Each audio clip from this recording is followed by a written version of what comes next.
Hello, I'm Jack and this is Entertainment World, and today I'll be talking about Doctor Strange in the Multiverse of Madness, which was directed by Sam Raimi and written by Michael Waldron, and is the 28th film in the Marvel Cinematic Universe, I believe, and is a sequel to the 2016 film Doctor Strange, which was directed by Scott Derrickson.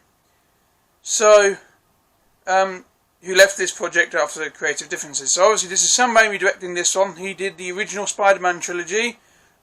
He has done a lot of horror films as well, his most famous being the Evil Dead trilogy, and then he did Drag Me to Hell, which I've not watched, I'll be honest, and I should watch that actually because I'm a big Sam Raimi fan.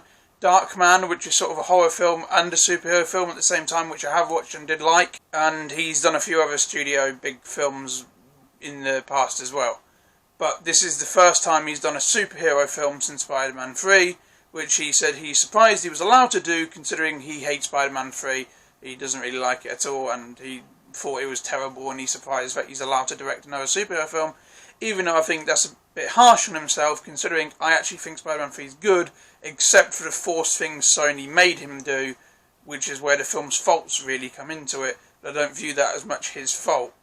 Is it as good as the other two? No, but still, I do like Spider-Man 3 quite a lot of places, so I don't hate it at the same level he clearly does. Before I get into the film really quickly, I'm just going to say where I'm at with my other videos. So I filmed all the Moon Knight episodes, review videos, and I've got to finish editing episode 4, which I'm on, and then I've got to do obviously 5 and 6, and then I'll upload them all. I know I'm really late with those, and I'm very sorry about that, but like I said, the whole mental health thing and struggling to get motivation, I do apologise for that. I was even struggling to motivate myself with this, so this has taken quite a while to get, alright Jack, get in front of the camera, talk about this. Sorry about that, but there we go, here now talking about it. Well, I'm going to talk about it in a second. So I've just got to finish editing those, and obviously I still want to do my video on the deleted Joker of a Batman scene.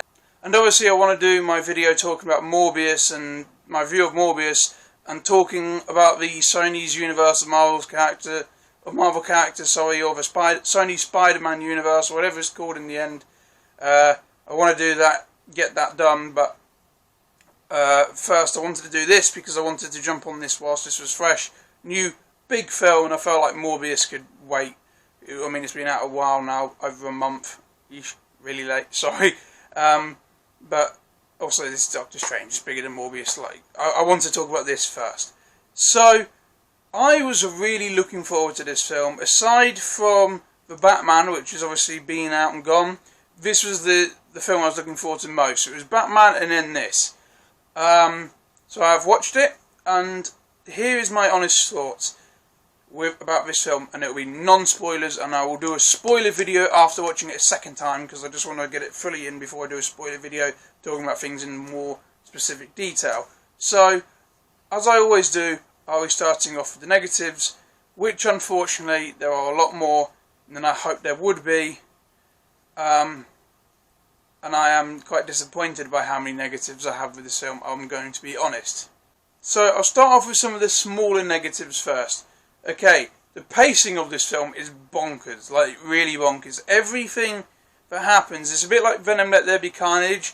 Everything that happens is like super important. It just goes to the next thing, to the next thing, to the next thing, to the next thing, to the next thing. They show up here, they show up there. It's just ramping up, and everything is like all the time. There isn't like any break for anything. It's all exposition, exposition. Go to this place, we've got to get to that place. Action scene, get to this place. Exposition, get to that place. And it's just continuous from literally the opening. Like the very opening of the film is an action sequence, which then leads to the next thing, which leads to the next thing, which leads to the next, but it's just so quick. There's no break, there's no pause. There's only one scene in sort of where they're sitting in a cafe, but even then that's just full of exposition. That's not, and it's very quick talking, but that's like the closest thing you get to a break really, of just super important things happening. And that suffers a bit because the film feels very quick, and everything feels like it's just going and jumping, and there's certain things which are introduced which don't feel like they're fleshed out enough, because they're like, okay, they're in it, and they're in it because of this, and that's got to happen, and then this happens, and then that's, I've got to wrap it up now and move on to the next thing. That's just sort of like how the whole film goes throughout the entire runtime, just go to the next thing, go to the next thing. Because of that, the pacing suffers, and whatever was part of that, be it a character, a plot point, item, bit of story lore sort of thing, whatever is in that moment gets rushed because it just goes, okay, got to explain it really quickly, oh, right away, action scene. And speaking of action scenes, the majority of this film, huge amount of this film is action sequences. I would actually argue that in terms of, if you were to look at a ratio in a Marvel film to what was not an action sequence to what was any action sequence, be it a comedy scene, a romance scene, a sad scene, whatever, just any scene that wasn't an action sequence compared to any scene that was, this film has a higher action sequence to no action sequence ratio than any other Marvel film, at least I believe so. A lot of this film is just action sequences, and everything just leads to the next one. It's just like, gotta go here, exposition, action sequence, gotta go there, exposition, action sequence, gotta go here, new character, exposition, action sequence, go here, new group, exposition, action sequence. It's just like that for the whole film, and it just gets a bit like, okay, you know, the action's cool and that's great, and you know, if you love action, that's wonderful, but everything just sort of feels like it's going as quick as it can, because they want to keep it as close to under 2 hours. I mean, it's 2 hours 6 minutes, but that's with the credits as well, and the credit scenes, and like there's a lot of credits in Marvel films. I mean, granted, even they were quite quick to try and like get it as wrapped up as quickly as they could, it seemed, but this film could have had 15-20 minutes, or just, you know, I can think of a few things which could have just done with a 5 minutes there, a couple minutes there, something there, just so it didn't just feel like it was just going through everything as quick as it needed to. None of it felt like it was terribly rushed, but it just felt like it was the bare minimum to get to the next thing, which would be the next thing, which would then be the next thing, and then action sequences spliced in for every single thing that was added, every character that's added, every place they go to, every item introduced, every aspect of this film that is, you know, brought into it, no matter what it is, has an action sequence come with it. So the whole film just feels so, like, quick, and it's just sort of like a video game with boss fight, this location, this enemy, this guy, and it just really, really rushed in a lot of places, and doesn't give it time to flow through at what would feel like a comfortable pace. And obviously, with a film like this, with the action sequences, there would be a lot of computer-generated imagery. And is the computer-generated imagery always great? No.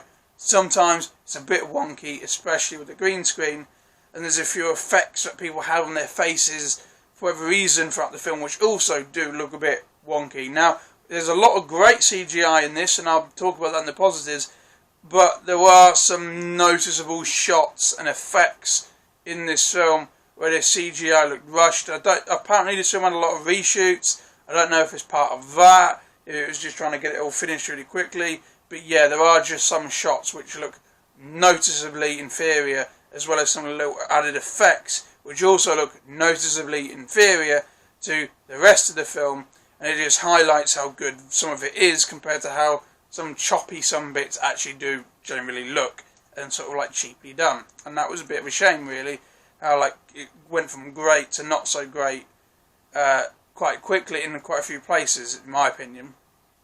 If you disagree, fair enough, but yeah, that's just what I think when it comes to that. And this sort of could be a bit of a spoiler.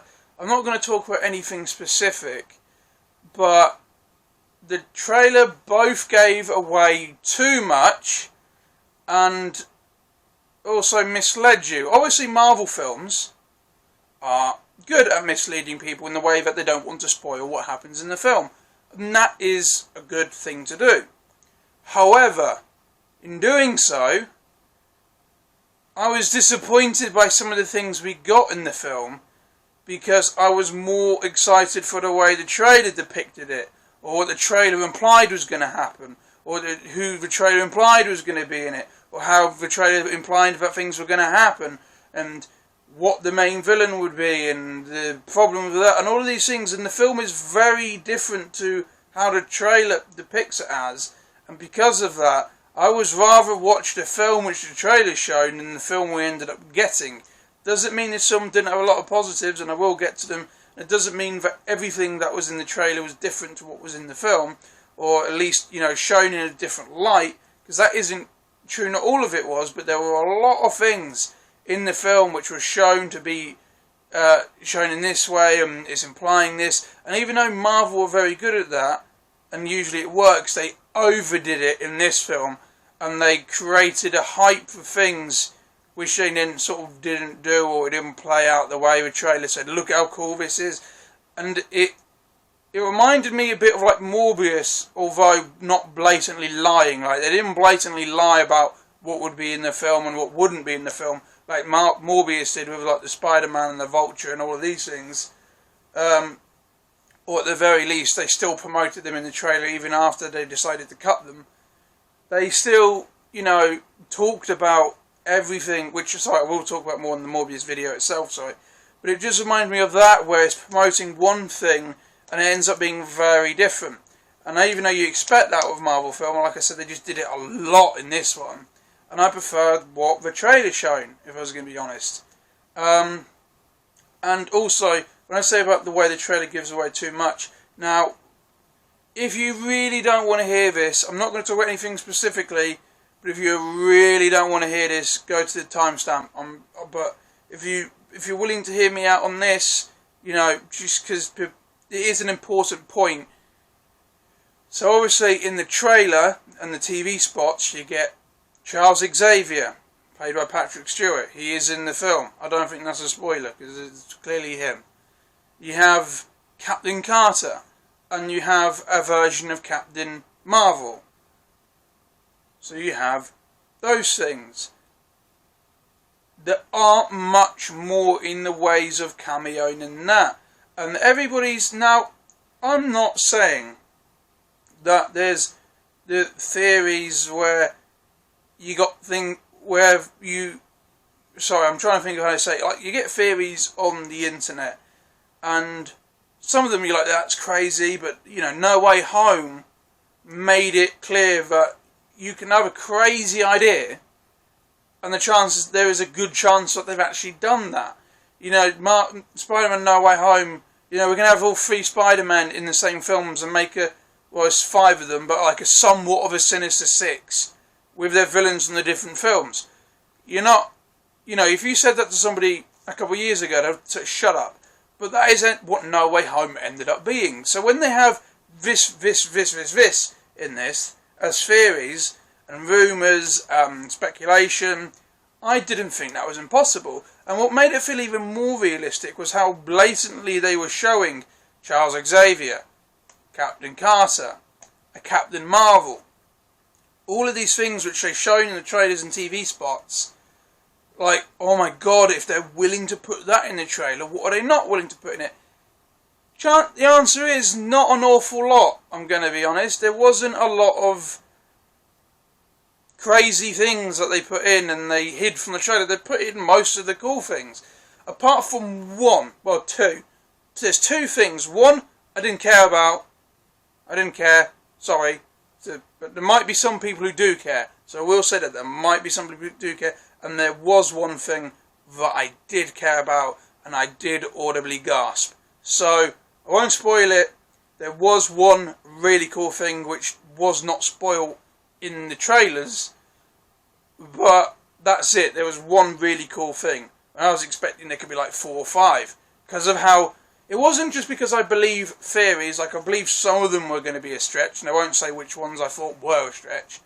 But I just thought it's sort of like you're willing to put so much in the trailer in regards of like the cool things. Like they even say, the Illuminati will see you now in the trailer. And I just feel like the film, because of how little else this film gave you, would have been a lot better had they not put that in the trailer. And that's not the film's fault. But the way this film was promoted, the way that it let these theories run wild, it wasn't like with No Way Home where they were like, look, calm your shit down, the film isn't going to do this and this. Marvel did not take that stance of this one. Obviously it turns out, yes, Spider-Men were in Spider-Man No Way Home. But this one, they just let all these theories run fucking wild, and almost fed these theories by putting things in the trailer. Like, oh my god, they're going to put that in it, what are they not showing? Again, not an awful lot when it comes to that, apart from one really cool thing and one thing I didn't give a fuck about. So, I'm sorry if you don't like, I'm sorry, like I said, I did put a timestamp. It's not a huge spoiler, because as I said, there were some cool things, but do not, read all of these theories. Do not believe there's a huge hype thing, because there isn't there. And speaking of which, the whole multiverse side of things with this film also let me down somewhat. Because, do they go to other universes? Yes. Do other universes come to them? Yes. Is there a lot that happens though? Not really. Does the film actually have a lot to do with that? No. Are all the things which are in both universes just played by the same person? Pretty much. So it's just this, isn't this super wow, there's a lot of things in it which are really cool, but a film called The Multiverse of Madness, the best things about the film for me were not the multiverse. At all, really. I'm going to be honest. The best things about this film weren't the multiverse. There were a lot of cool things in it, and the things which are in the trailer were quite cool to see, but they weren't the highlight of the film for me. So, yeah, that was what disappointed me the most, was the, oh my god, is this going to, they're willing to put that in the trailer, what else are they going to show? Not a lot, and they spoiled the surprise of, had they not put Professor X in the trailer, his reveal would have been fucking cool. But they put it in the trailer, so he's going to be in it.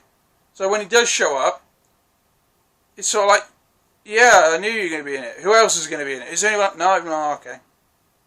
It just felt very underwhelming in that sense. But I said, that was my biggest disappointment, was the multiverse side of this film. There wasn't an awful lot. And like I said, anything that was different, just like a different version of the same guy. So Benedict Cumberbatch plays all the Doctor Stranges. Elizabeth Olsen plays all the Scarlet Witches. Rachel McAdams plays the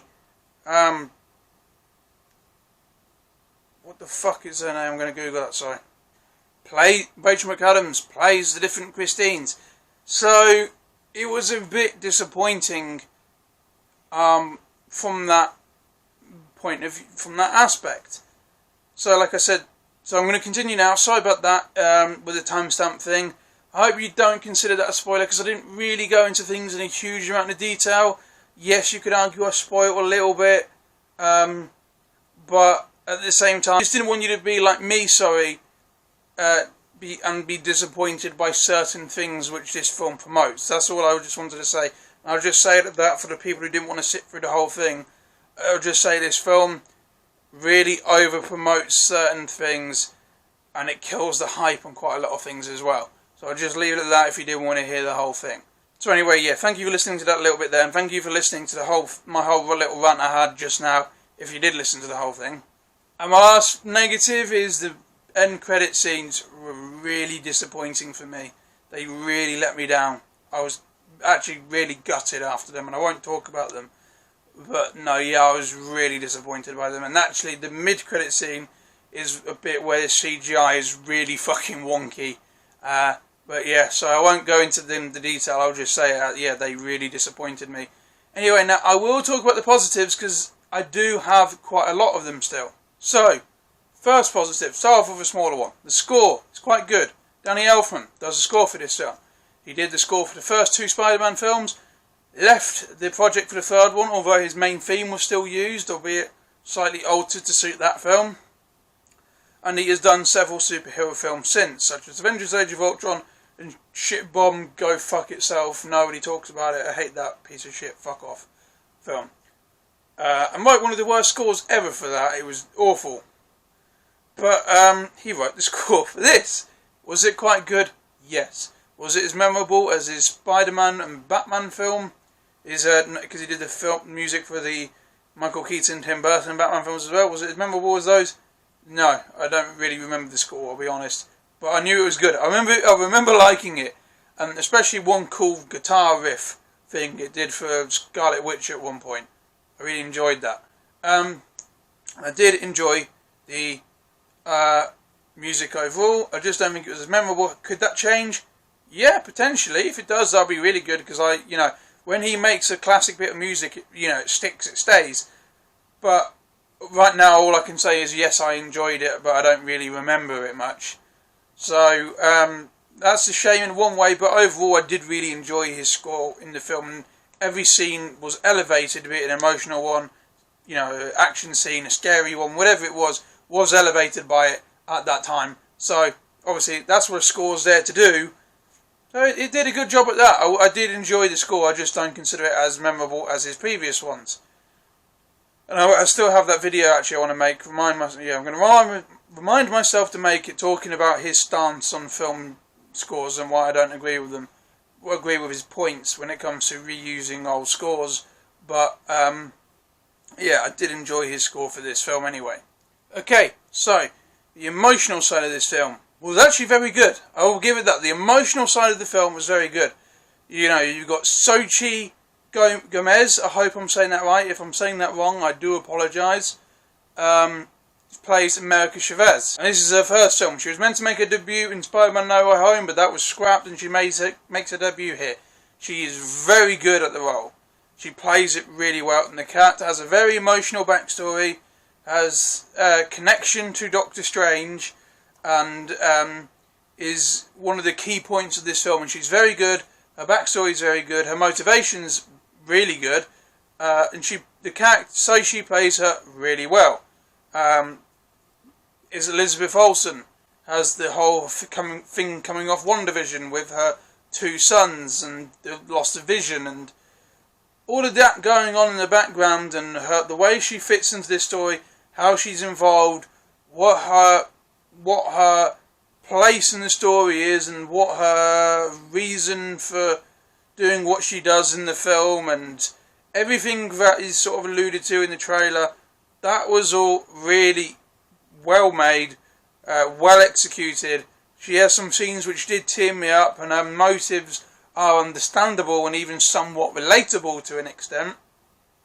So I appreciate the story there, and the story they give her, and her motives for what she's doing, and her confliction, and everything that is going on in this film. I really do like Wanda in this film, and it's the most emotional she's been probably since Age of Ultron, with her brother dying. And Elizabeth Olsen plays her brilliantly. Benedict Cumberbatch has some emotional things where he regret. It's a bit Spider-Man 2 in a way, which is funny because it's Doctor Strange 2. Does he in a way regret becoming Doctor Strange? Is he fully confident that giving up being with Christine to be this was the right thing to do? It's this. He does have that bit of confliction, and that creates some emotional moments as well, especially when he does come across other Christines, which is not a spoiler. It's, Kevin Feige said that would happen. So there was a good emotional conflict there. Christine's emotional conflicts, especially with the other ones as well, that was quite good.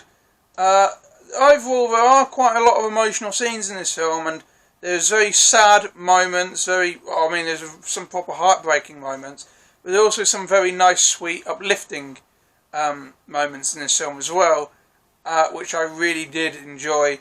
And there's a whole theme about this film about trust, and just because somebody betrayed you, somebody in your past has betrayed you, hurt you, let you down, doesn't mean that everybody else for the rest of your life will always do the same thing. And this version takes it more literally because it uses the same people, but other versions of the same people. So it takes it to that concept to an even greater extent. I really did enjoy the film from that point of view. I really actually did enjoy that quite a lot. There's actually one little other negative I can't really talk about here, and I'll talk about it in my spoiler video. Can't talk about it here, so I just thought of it. But I can't talk about it here, but because I was talking about some emotional aspect things, and I thought of something else, but I won't talk about it. But overall, the emotional aspect of this film was very good. And obviously, to convey emotional aspects, you need a good cast. The cast are brilliant in this film, especially Elizabeth Olsen. She's outstanding in this film. Yeah, this is probably her best acted as the character, which is saying a lot, because she's always been good as a character. She's never been bad. It's not like a redemption or anything. She's always been really good at the character. So this just took it to a whole new level, and I thought she was outstanding. Benedict Cumberbatch he's good as Doctor Strange. He's always been good at Doctor Strange. I can't say it's his best performance, because he's always been quite good at the character, but overall I did enjoy it. But yeah, Xochitl Gomez as America Chavez was a really good addition, and she gave an outstanding performance. I want to see a lot more of that actress, both as the character in the MCU and in other roles as well. I thought she was really good at the character. I really did appreciate her for that. So yes, there was a lot of the cast all did a great job. Obviously, you got Benedict Wong as Wong. The Sorcerer Supreme, there was a lot of good jokes about him being the Sorcerer Supreme since Doctor Strange blipped, which was a joke continued on from No Way Home. He was obviously good and a good comedic person, and I really enjoyed him in the film. He gave a funny performance, and quite dramatic in a lot of places as well, so that was cool to see.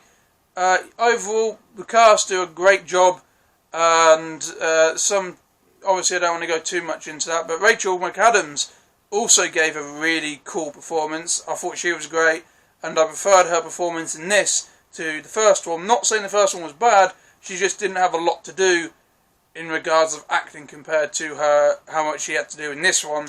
So her performance was able to shine a lot more in this film, which was really great to see, because I do like her a lot as an actress. So I was really happy to see a lot more of her in this film, and giving her more range and more things to do in the story, and more depth. So I really did enjoy that. Without spoiling anything, the main villain of this film was fantastic, and the scariest MCU villain so far.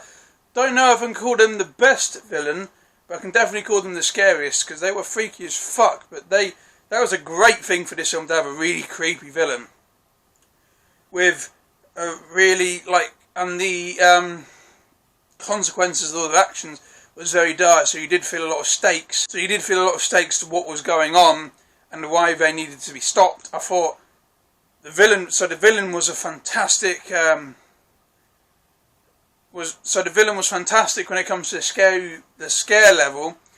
Not sure how I feel about the main villain overall though, because like I said, the trailer is a bit misleading with a few things, but certainly I can give the main villain praise when it comes to just how scary they were. The action was really cool for the most part, and felt very hand to hand, which is my favourite sort of action in films. Not just sort of like waves upon waves of endless goons which the superhero just bats away, and it's just, or like lots of shooting or anything like that. It's very hand to hand. Every fight feels like a boss fight, so I really appreciated it from that point of view. So the action in this film was great. Yes, there were some wonky CGI shots, as I mentioned in the negatives, but overall the action was really cool and very reminiscent of the old Sam Raimi Spider-Man films, which also, because obviously Spider-Man were also very hand to hand. There was a few scenes in that which just reminded me of the Spider-Man films in a good way. So you could tell it was the same director. Being set in New York, the superhero fighting a villain in the town, in the streets. With that big monster shown in the trailer with the big eye, and it felt very hand to hand, very personal. And you got all the civilians running away, and the sort of like the connection to the civilians in the city, and the need to save everybody was very reminiscent of those Spider-Man films. So I certainly enjoyed it from that perspective. For the action was cool, and the CGI for the most part was really good, and I will praise it again for the most part. It was just a few wonky shots and a mid-credit scene which didn't look very good, but overall the CGI was pretty amazing in a lot of places. So yeah, I've got to mention it in the positives as well. However, my biggest positive of the film was the fact that, without any shadow of a doubt, by far the absolute best thing about this film was, again, without any shadow of a doubt, no questions asked, this is definitely 100% a Sam Raimi film, and it's pretty much the only Marvel Cinematic Universe film that I have watched where it is immediately clear to me who's directed it, aside from possibly James Gunn. Although the thing is with that though is I know his directing style from Guardians of the Galaxy. So this is the only one where I've watched it like, yes, this is definitely a Sam Raimi film. I can definitely tell who the director was from the get-go. I could tell who the director was from the get-go, opposed to like either learning their style from Marvel or just not really being able to tell because Marvel like to make everything sort of fit a similar tone and feel. And I will just say this one severely breaks from that in a lot of ways, so I was really happy with that. I absolutely loved that. That was by far the best thing, and I give it a lot of praise for that. Michael Waldron even said he wrote the script to suit Sam Raimi's style. He watched his films and learned how to, to go for his strengths. And I can definitely see that in the basis that there's a lot of scenes which just feel like it was just like he wrote, be like Evil Dead 2 in this sequence in the script. Because there's certain bits of the film which are like visual references to Evil Dead. And there's even a bit which was one of my favourite shots of the whole thing. I didn't really care about the shot so much itself, what was being seen, but there's a bit where it's exactly like when you have the POV from a Deadite, one of the souls before it has a host, where it's like waving through in and out things like a drone, sort of really creepily, and there's that weird sort of whirring sound effect. I love it. I'll actually use an example from an Evil Dead film here to emphasise what I'm talking about.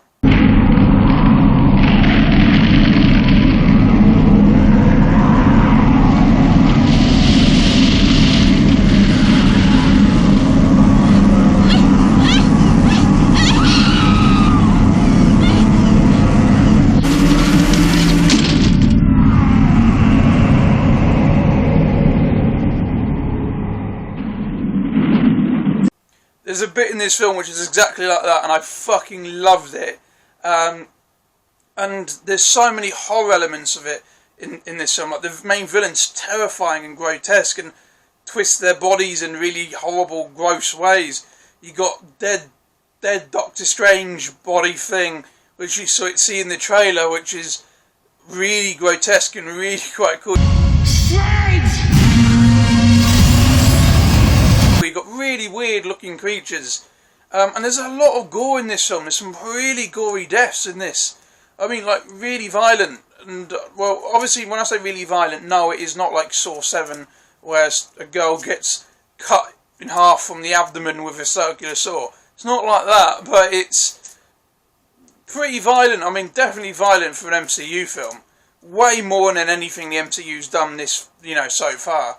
It was really graphic in quite a lot of places compared to that.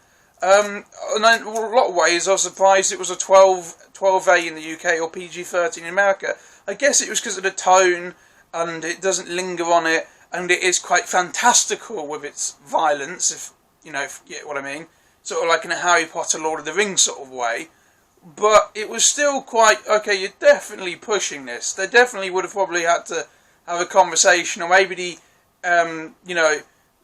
people who do the age ratings, the BBFC over here, the Motion Pictures of America, I think they probably were like, well, it's Marvel, so we'll cut them some slack, because, they make us money, and they make films money, and it just looks good, we'll make it a 12, and they probably have some weird fucking deal where they can do whatever, because all Marvel films have the exact same age rating.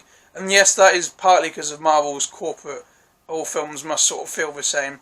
The fact that they all have the same age rating is kind of bonkers. I can certainly see this film having a 16 plus on Disney Plus if it gets on there, because they seem to give their own age ratings. I might be wrong about that, but that's what they seem to like to do. So I could certainly see this film being like that on Disney Plus. I can certainly see parents complaining about this film. I can see it being like the next Batman Returns, where parents are not happy, because there's a lot of creepy imagery where if you took your kids to this, because a lot of parents, they don't accept responsibilities for their own actions, they don't watch a trailer, they don't read reviews online, they don't, they'll go take it because it's the next Marvel film and see really creepy dead Doctor Strange and really demonic poses, demons and monsters and grotesque alien monster, horrible creature things, and like I said, terrifying main villains, some pretty gory deaths, and yeah, just an overall sort of borderline horror film vibes. Yeah, I can see this getting complaints, but I think it has a tone, this film, which I did love about this. It has a tone similar to Evil Dead 2, where it's gross and silly, but it's in a sort of campy, silly way. It's not like Evil Dead 1, where it's just a straight-up horror film. It does have a bit of that over-the-topness which Evil Dead has, which is like a parody of Evil Dead 1, but in like an action film sort of 80s way. And I love Evil Dead 2. I love the Evil Dead films as a whole.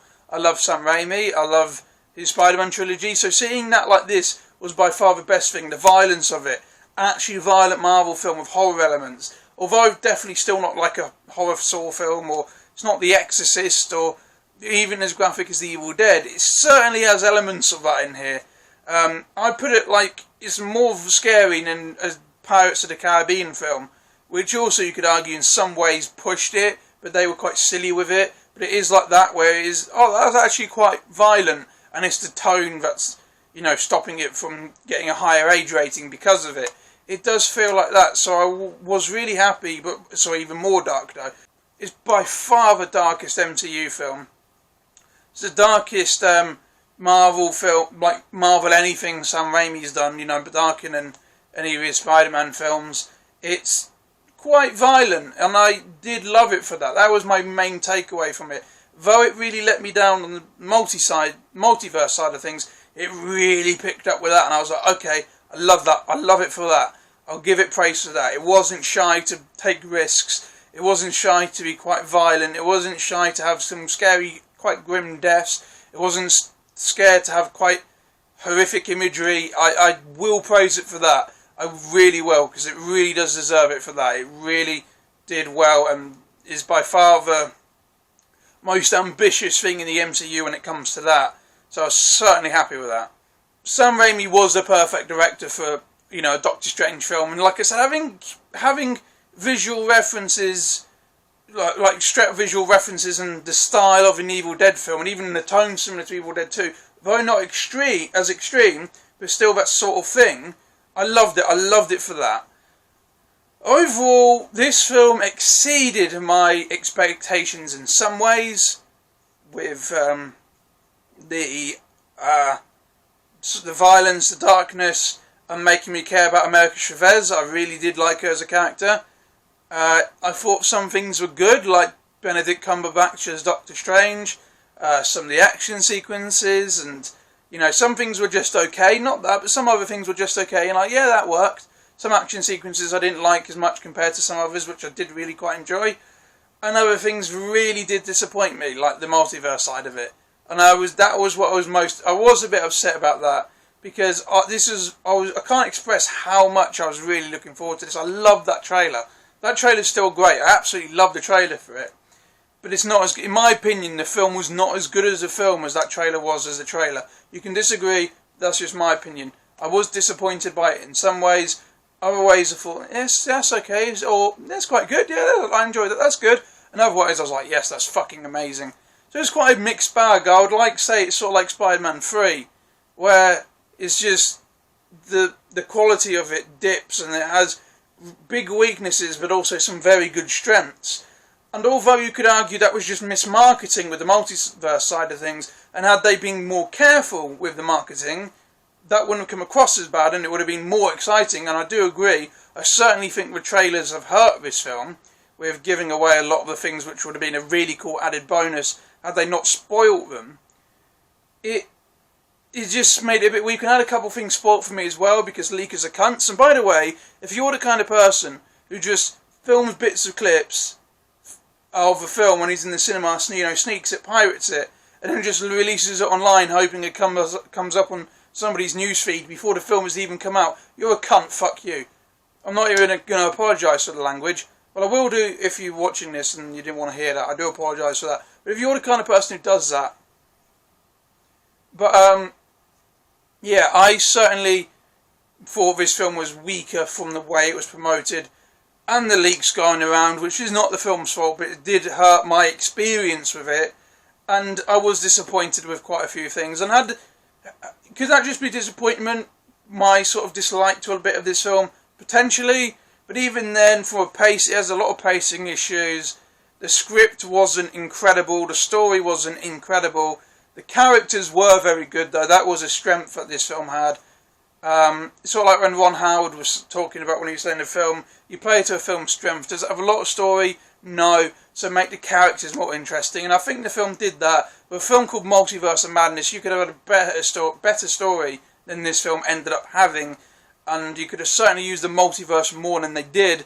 And because Marvel clearly are very good at getting things done, like getting all 3 Spider-Man back and things like that, there was certainly more cool things they could have done with the multiverse than what they did. And what they did do, they shouldn't have spoiled it, especially as there wasn't really much else from what they said. But again, you know, overall, there was, even though there was quite a bit I disliked and was let down by this film, there was still quite a lot I enjoyed. Overall, I'm going to give it a 7. Oh God, I don't know what to give it. You know what? I am going to give it a 7.75 out of 10. I keep thinking 7.5, but that was because things were spoilt for me, and the trailers let the film down by promoting a more interesting film, in my opinion, and some other things which I talked about in more detail earlier. So I will say the film should be 7.75 out of 10, and I think this might be the only time I've ever done this. The entertainment value is the exact same as the film score, also 7.75 out of 10.